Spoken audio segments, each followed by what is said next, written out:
All right, so 1998's Halloweentown is a Disney Channel original film that came out before I was born, but got replayed and rerun on Disney Channel pretty much every Halloween. So I grew up watching this series. Only going to be reviewing this first movie for the sake of time, but I did want to go and revisit this one for the sake of nostalgia. So yeah, it's directed by Dwayne Dunham, story by Paul Burnham, and the teleplay is by John Cooksey and Ali Marie Matheson. And yes, it is a teleplay, not a screenplay, because this was made for TV. By the way, I'm sure you can hear that. It is windy as hell right now, but I have to get this review out, so it is what it is. But yeah, let's get to the cast here. We have Debbie Reynolds as Aggie Cromwell, the late, great Debbie Reynolds, who is actually the mother to Carrie Fisher, who played Princess Leia in Star Wars. She's fantastic in this film, along with Judith Hoag, who plays Gwen Cromwell Piper. The two adult characters in here are the ones that do the best job in here, in my opinion. Debbie Reynolds' character and Judith Hoag's character are mother and daughter, so you get tension with them in the beginning because Judith Hoag's character doesn't necessarily want her kids knowing about her home, Halloweentown, and kind of what's going on with her grandmother and why she isn't around as much.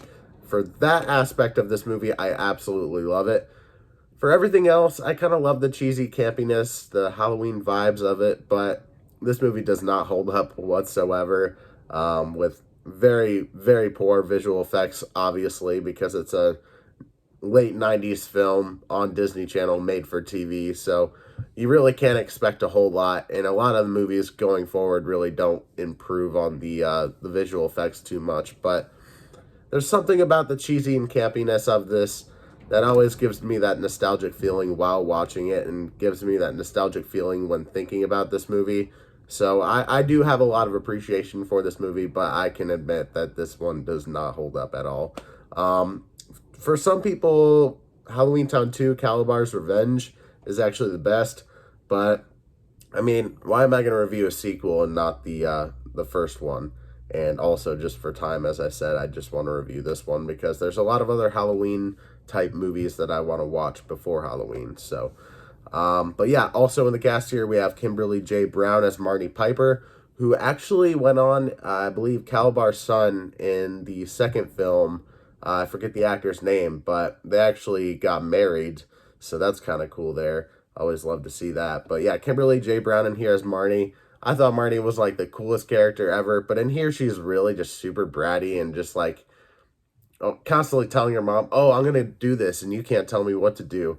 But at the same time, I kind of understand because in the beginning, her mom is the type of person, and you kind of understand with like certain things with her past, why she doesn't let her, or the rest of her kids for that matter, but she doesn't let them go out on Halloween. She barely lets them eat candy. Like, you just see, you see Sophie Piper, played by Emily Roski, who is the youngest daughter, and she's just staring out the window, watching people trick-or-treat and whatnot, and she's like, oh, somebody's coming. Nobody's ever coming to the door, because they know not to go there because they don't give out candy, and it's just like, man, I mean, there's some families out there who don't celebrate Halloween because of religious reasons, and I understand that, but like, I don't know, just let them go trick-or-treating. Like, what's gonna hurt that? You're just making their childhood fucking lame, dude. And yes, I know it's a Disney Channel movie, and I'm swearing in this, but oh well.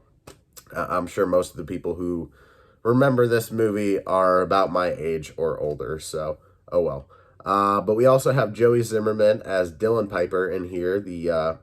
I believe he's the younger brother to Marnie, but older than the older brother to Sophie. This is a know-it-all character. I kind of hate this little asshole, but at the same time, he's not the guy that's like, oh, I don't like grandma because mom doesn't like grandma. No, he seems to still like his grandma, so, even though there's that kind of rivalry or like bad blood between the grandma and the mom, he still loves his grandma. So, I mean, I guess that's a redeeming quality. I don't know, but Dylan is always a character that kind of made me mad just because he's a little know-it-all. But yeah, Sophie, she's cute. There's not a whole lot to say about her in this movie. I believe she gets a little bit more to do. Maybe I could be wrong about that, but I feel like she gets a little bit more to do in the movies that come after this. But for the most part, she's a cute little kid in this movie. We have Robin Thomas as Calabar in this movie, which, spoiler alert, but it's been out since 98. He is the villain of this movie, and it's painfully obvious pretty much from the beginning, as long as you're like somebody my age, and I guess it helps that I've watched the movie before, and also the sequel is called Calabar's Revenge. But it's painfully obvious. He starts off as the mayor, and it's painfully obvious that he is the villain in this movie. And they kind of reveal it towards the end. Oh, look at that, he's the villain. Yeah, no shit. But yeah, we also have Philip Van Dyke as Luke, which in this movie we don't see. I believe this is the character that kind of looks like a troll or something like that in the second one. But in this movie, because of the whole curse that's going on with Halloweentown, he looks normal. Which, by the way, the curse going on in this movie, and the reason that Aggie goes to her daughter for help, not only just to go see her grandchildren, but she goes to see her daughter for help because something's happening with Halloweentown where people are starting to become less nice and unmonster like, I guess you could say. People that are monsters or whatever, or look like monsters, they start to turn normal, like Luke's character there, and they start to turn mean. So yeah, kind of a weird plot there, but hey, whatever. And then the last cast member I want to mention here is Reno Romano as Benny, the voice of Benny at least, which is the skeleton cab driver, which I always loved growing up. I always loved that character. I thought it would be fun, but also kind of terrifying to get a cab ride from him. But yeah, that's all the cast I wanted to mention here. Kind of mention a little bit about the plot.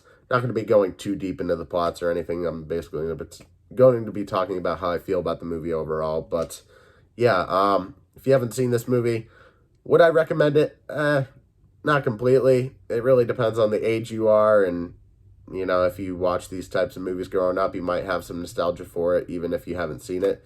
If you've seen movies like that from the time. But yeah, I already talked about the mom and how I didn't like her in here. I already talked about Dylan and how I didn't like him in here. Marty, the actress who plays her, didn't do a bad job in this movie, but her character was a little one note with the whole, I'm going to do this because I can and you can't tell me what to do. She's a teenager. I think she's like 13 in the film. That's what they said at least. So, I mean, what do you expect from a teenager, but still.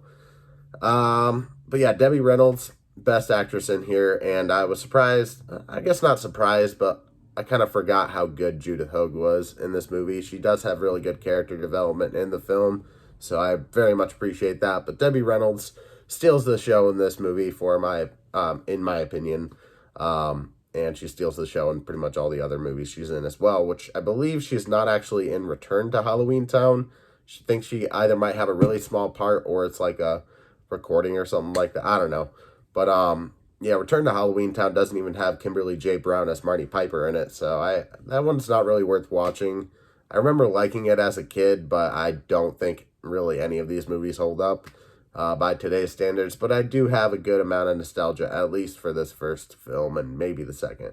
But yeah, let me see what else I have here. There's I don't think I have a whole lot of other stuff to say. Other than there's a lot of really weird shit in this movie. Like people with dog faces, like literal bulldog faces doing like jazzercise or some shit. I'm just like, what the hell is going on? Like little random bits that don't feel necessary, like a vampire getting their fang pulled by a dentist that looks really... I don't even know how to describe it. There's a lot of really weird makeup in here and prosthetics, which I can appreciate for sure because they look great. And I love practical effects, but at the same time, it is terrifying and just downright weird. So, I mean, it fits for the movie that it's in, but, yeah, I mean, hey, it's late 90s Disney Channel original film, so what do you expect? But, yeah, that's pretty much all I have to say about 1998's Halloweentown. Have you seen it? Do you love it? Do you hate it? Are you in the middle?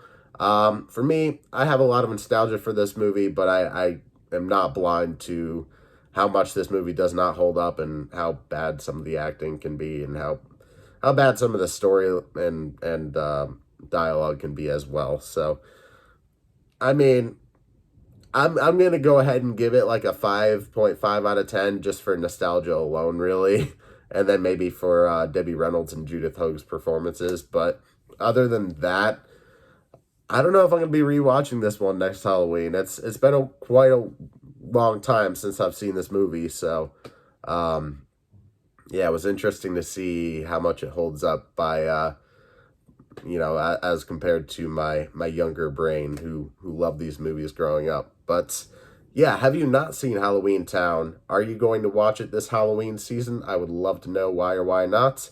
Um, I don't know. I feel like I kind of recommend checking it out at least once just to say you've seen it, because it's very much a cult classic. There's so many people out there that have such love and admiration for this movie, and so much more nostalgia than I have even. So yeah, I mean, it's not for everybody, but it's a fun little, for the most part, family friendly, kind of really cheesy and campy Halloween movie. But there you go. There's my review. And I'm not sure when I'm going to post this one because I'm kind of changing the way I do some certain posting and recording.